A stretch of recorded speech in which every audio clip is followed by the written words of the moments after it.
अस्सलामु अलैकुम वरहमतुल्लाहि वबरकातुहू। कारी रहमतुल्लाह सियालवी साहिब ने सैयद अला से सवाल किया है। सवाल ये है कि एक बंदे ने अपनी बीवी को ये कहता है यकबारगी कि मैंने तुझे 3 तलाक़ें दे दी हैं और नोटिस जो है वो बाद में भेज दूंगा। आया कि तलाक़ हो गई है या नहीं, या तलाक़ रजी हुई है या तलाक़ मुग़ल्लज़ा हुई है। नोटिस के लिए ये कहता है कि बाद में तुझे मैं नोटिस भिजवा दूंगा। कारी रहमतुल्लाह सियालवी साहब ये है कि उसने यूं अल्फाज जो कहे तो उसकी बीवी को तलाक़ हो गई है और तलाक़ भी मुग़ल्लज़ा हो गई है। हलाले के बग़ैर अब दोबारा अपने घर में नहीं रख सकता। और आजकल ऐसे वाक़यात बहुत ज़्यादा रूनुमा होते हैं। होना तो ये चाहिए कम अज़ कम अगर गुस्सा भी है किसी काम की वजह से तो अपनी बीवी को मार ले, थप्पड़ मार ले, सटेक से मार ले, लेकिन ऐसा करना कि बीवी को तलाक़ दे देना, ऐसा करना सही नहीं है। अगर शरीयत ने 3 तलाक़ों का मुस्तहिक अगर मर्द को बनाया है वो 3 तलाक़ों का मुस्तहिक है। लेकिन अगर एक तलाक़ अगर सादा सख्त गुस्से में भी है, हर सूरत तलाक़ देना चाहता है तो फिर एक तलाक़ दे। एक तलाक़ देने की वजह से फिर होता यूँ है कि दोबारा फिर वो रजू कर सकता है, यानी कि इद्दत के दौरान रजू कर ले तो वो बीवी जो है वापस आ सकती है।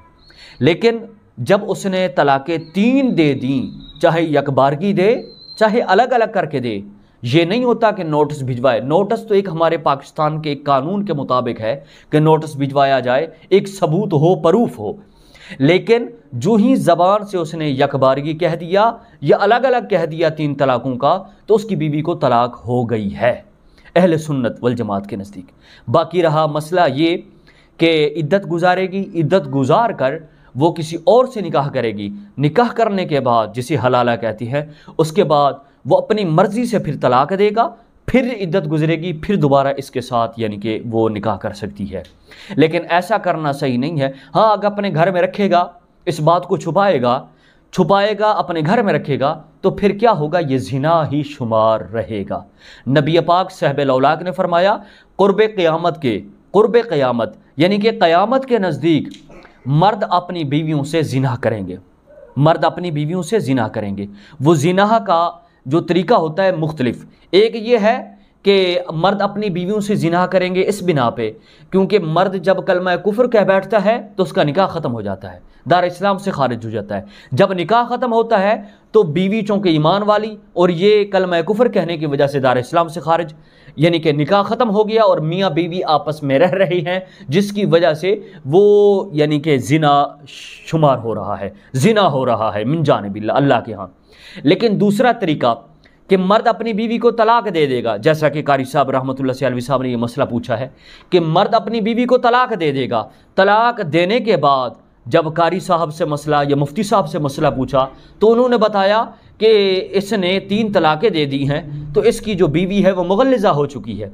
अब मियाँ बीवी आपस में सोचते हैं हमारे बच्चे भी हैं, हमारा कारोबार भी है, हमारे घर का सिस्टम भी है, अब क्या करें, लिहाजा ऐसे करते हैं, चुप हो जाते हैं, खामोश हो जाते हैं। बिन लोगों के सामने आप खामोश हो जाएंगे, लोगों को नहीं बताएंगे, आप रह रहे होंगे, लेकिन अल्लाह के हाँ वो ज़िना शुमार हो रहा होगा।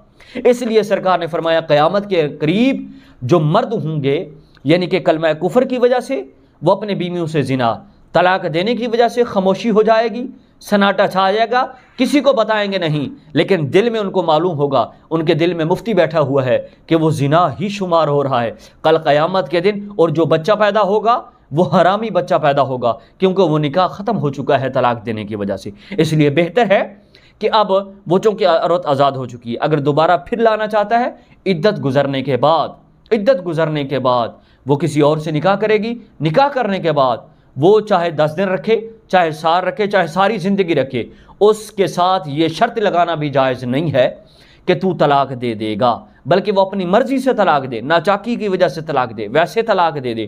جب وہ طلاق دے دے گا، طلاق دینے کے بعد پھر عدت گزارے گی، عدت گزارنے کے بعد دوبارہ پھر پہلے شوہر سے واپس آئے گی اس کے نکاح میں، پھر بھی نکاح ہوگا، شادی ہوئے گی، رخصتی ہوگی، اسی طرح جس طرح اس کی پہلے ہوئی ہے۔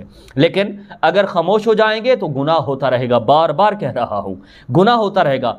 بچہ پیدا ہوگا، اس کے نطفے سے وہ بچہ حرامی ہوگا۔ اور یہ بات بھی یاد رکھیں، آپ کہیں کہ میں خاموش ہو جاؤں گا، اللہ کے ہاں زنا کل قیامت کے دن اس کا حساب دینا پڑے گا۔ دوسرے نمبر پہ کہ انسان جو بھی کام کرتا ہے تو اس کا جو یعنی کہ مثال طور پر سزا ہوتی ہے وہ دنیا میں ہی بھگتنی پہلے انسان بھگت لیتا ہے۔ ایسا ہے کہ جس آدمی نے ایسے طلاق دے دی ہے، اگر وہ خاموش ہو جائے گا، کہے گا لوگوں نے نہیں سنا، یہ ہوا وہ ہوا، چلو رہ جائیں، بچی ہیں، یہ ہے وہ ہے، تو پھر کیا ہوگا؟ ایک تو یہ زنا شمار ہوتا رہے گا، دوسرے نمبر پہ وہ جتنا بھی کماتا رہے گا نیچے ہی جاتا رہے گا، گھر کے اندر کبھی یعنی کہ پریشانی ختم نہیں ہوگی، گھر کے اندر مصیبتیں ہی مصیبتیں رہ جائیں گی، گھر والے سارے ہی پریشان رہیں گے۔